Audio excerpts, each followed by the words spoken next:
Hello guys, welcoming you all to Food Culture and More. So today my topic of conversation or the topic of discussion today is vitamin D. I know owing to this internet and this social media and also Google, you might know about this name. And in this current COVID situation, this name has been glorified a lot that it is helpful for preventing or reducing the symptoms of COVID, or COVID patients, whoever are getting the infection, have a low level of this particular thing. So this thing, without much ado, is a vitamin D.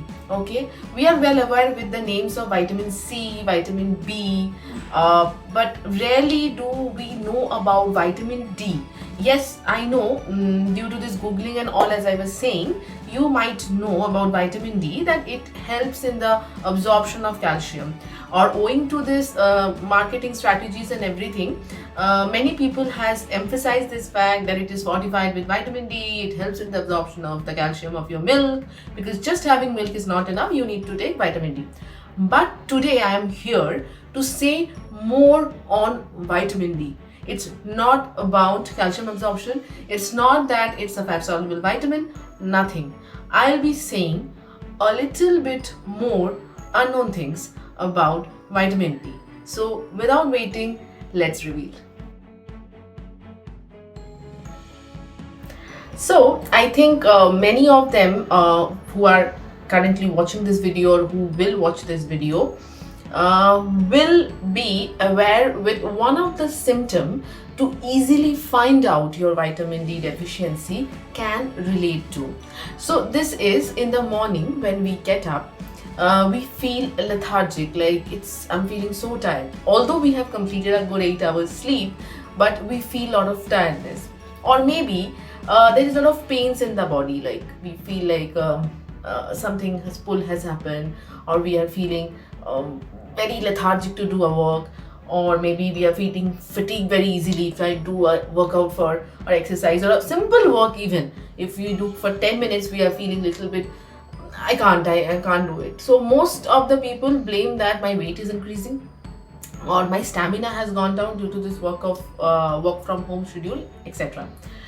But rarely do people recognize, understand, evaluate that it can be due to vitamin D deficiency. Yes guys, vitamin D is one of the most neglected vitamin. We know that when our blood test samples come, like 80 blood tests covered, 10 blood tests covered, or more like that, in that sampling will be done, and in that blood test vitamin D will be there. That's it. But we don't know that what does, if your vitamin D level comes to be 7, means your body is severely insufficient of, or deficient even, of vitamin D. So one of the symptoms I already mentioned, you will feel very lethargic, very tired, very easily fatigued. Okay. Second will be anxiety, depression, mood swings. This is one of the hidden roles of vitamin D, which many people doesn't recognize. They get irritated, they get anxiety, and like they feel like I'm frustrated too much. But why it is happening? So it can be due to vitamin D deficiency. It can be due to other reasons, but one reason can be vitamin D. So guys, please, when you do your checkups next, if there is a vitamin D, don't just ignore it. Go for the checkup, find out your levels, and take the interventions accordingly.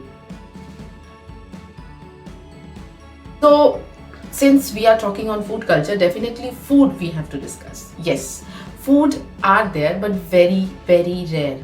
So unfortunately, vitamin D is found in very rare food sources like egg yolks or milk fortified with vitamin D, this cod liver oil, salmon, beef liver, something which is very practically inaccessible to many people.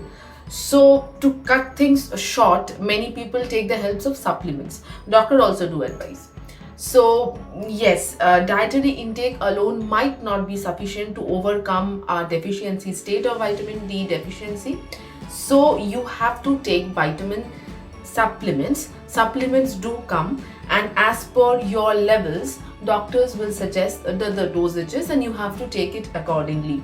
Sometimes doctor also give calcium with vitamin D for the proper absorption, and they ask to take in certain intervals as specific to your levels, and that has to be continued sometimes for a month, and then after a gap of 6 months or something, doctor asks to again take it if your levels come low or deficiency.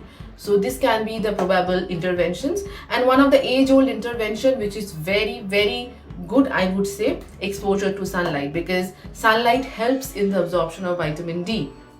So that can be done. You can expose yourself mainly to early morning sun, like up to 10:30 you can expose yourself to sunlight, because now due to the ozone layer depletion, a lot of UV radiation also happens, which is not good for your body.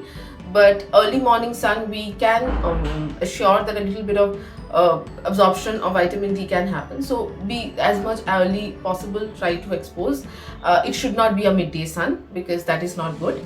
And it is advised that the more the melanin pigment are, the lesser the absorption of vitamin D happens, but it is a debatable concept although.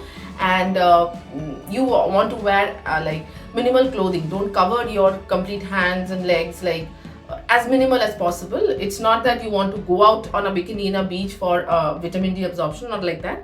But yeah, as minimum clothing as possible, like wear some half sleeves or not a full sleeves shirt or something, because then the skin doesn't get exposed to sunlight and hence the absorption may not be adequate. So yeah, this is one intervention which is possible and accessible to everybody.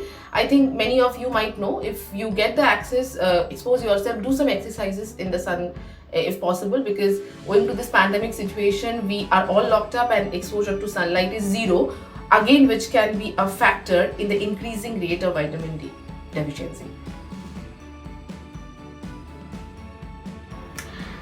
So guys, I think I am able to give a little overview about vitamin D. Let me know if you have any further questions or doubts regarding this. I'll definitely clarify. Drop your all queries in the comment section below. Lastly, to conclude this, I came across, or I hear from a lot of people that they are aware of the supplements. Again, due to this Google and internet, everything, they know which capsules to give, or might be last time they have consulted a physician and they have given some supplements for them.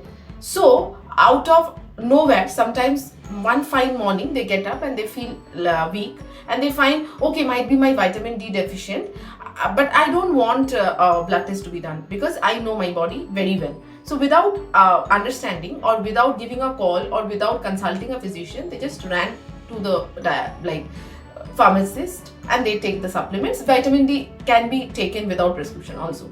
So they just, or show the last prescription that like this, and they take the medicines and they start having it. So my query is, without knowing your current levels of vitamin D, whether they are deficient, insufficient, what is the status, without knowing that, please kindly don't use those supplements. There is a term called overdose or hypervitaminosis, which shouldn't happen. Okay, please guys, for God's sake, stop this. Don't pop up those vitamin pills of any vitamin, not only vitamin D. Vitamin D, especially if you are feeling lethargic, there can be other reasons also. There, please do check, like 6 months once, definitely you can check your blood status levels. Check them, find out, talk with your doctor, then take those supplements. Don't just pop in supplements just because once you were prescribed and once you have taken, it is not going to work like that. Don't abuse your body. Don't give them the overdose. Okay? Please take care. Thank you so much.